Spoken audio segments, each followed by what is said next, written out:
not even warehousing people, while we spend money to warehouse a building that does nothing. They'll walk into a jail.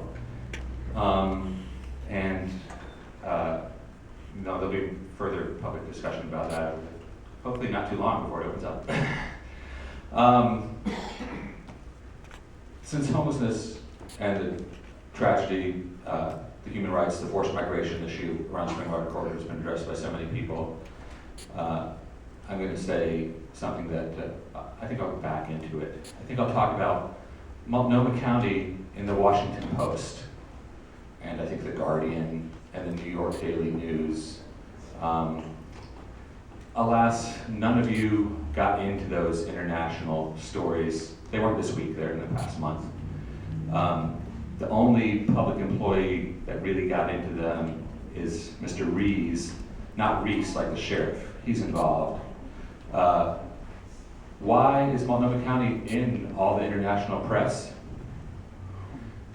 Because our law enforcement, which is all excited about gang activity, was unable to prevent the murder of Larnell Bruce.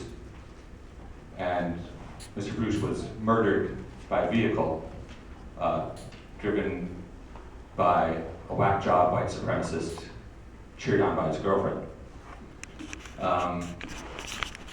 And I know a few civil rights and anti-racism activists who made a little bit of issue of that, but not enough. It's very hard to believe that Black Lives Matter in the administration of government in this county when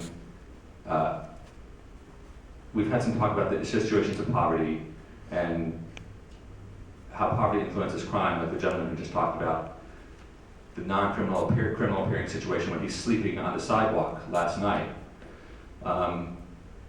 And over-policing in certain neighborhoods, but it's just, I'm sure frustrating for you and frustrating for me that